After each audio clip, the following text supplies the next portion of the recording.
America જવા નીકળેલા 9 લોકો ગુમ થવાનો કેસ સામે આવ્યો છે, જ્યાં 1 વર્ષ બાદ પણ 9 જેટલા ગુમ લોકો વિશે કોઈ જાણકારી નથી મળી। કેન્દ્ર સરકારના વિવિધ વિભાગો ગુમ લોકોની ભાળ મેળવવા માટે અત્યાર સુધીમાં નિષ્ફળ જ રહ્યા છે। છેલ્લે 4 ફેબ્રુઆરી 2023ના રોજ અમેરિકા જવા નીકળેલા લોકોની પરિજનો સાથે વાતચીત થઈ હતી। હાઈકોર્ટના આદેશ બાદ કેન્દ્ર સરકારે અહીં જવાબ દાખલ કર્યો હતો। અહીં ડોમિનિક રિપબ્લિક, ડોમિનિકા, એન્ટિગુઆ સહિતના દેશો અને ટાપુઓ પર એજન્સી દ્વારા તપાસ હાથ ધરાઈ છે। વધુ વિગતે વાત કરવા જોડાઈ રહ્યા છે ટીવી9 સંવાદદાતા રોનક વર્મા। રોનક, આટલો સમય વીતી ગયો, હજુ સુધી કોઈ ભાળ મળી નથી શકી, તપાસ આખરે ક્યાં સુધી પહોંચી?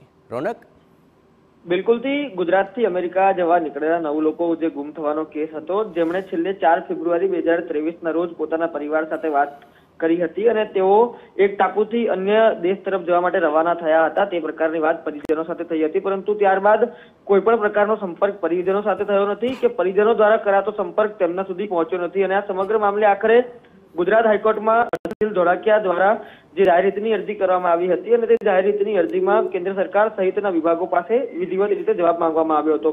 અલગ અલગ સુનાવણી દરમિયાન હાથ ધરાયેલી કાર્યવાહી દરમિયાન જે કેન્દ્ર સરકાર દ્વારા જે માહિતી આપવામાં આવી હતી, તેમાં કેન્દ્ર સરકાર અને વિદેશ મંત્રાલય દ્વારા જે અલગ અલગ દેશોનો સંપર્ક કરીને તેમની ભાળ મેળવવાનો પ્રયાસ કર્યો હોવાની જે જાણકારી છે તે કોર્ટમાં આપવામાં આવી હતી, પરંતુ અત્યાર સુધી સત્તાવાર રીતે કોઈ પણ પ્રકારની ભાળ આ 9 લોકોની મળી ચૂકી નથી।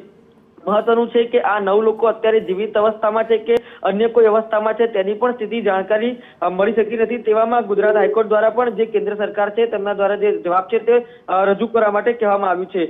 સત્તાવાર રીતે 1 વર્ષનો જે સ્ટેટસ રિપોર્ટ છે તે કહેવા માટે જણાવવામાં આવ્યું છે। 14 ફેબ્રુઆરીના જે દિવસ છે તે આગામી સુનાવણી માટે નિયત કરવામાં આવ્યો છે, ત્યારે કેન્દ્ર સરકાર દ્વારા આગામી કેવા પ્રયત્નો થઈ શકે છે, જો છેલ્લે કોઈ દેશમાં મળ્યા હોય તો ત્યારબાદ કાયદેસર રીતે અથવા ગેરકાયદેસર રીતે ક્યાં ગયા હોઈ શકે તેની પણ તપાસ કરવા માટે જે જાણકારી આપવામાં આવી હોવાનું પણ જે વિગતો છે હાલ પ્રાપ્ત થઈ રહી છે।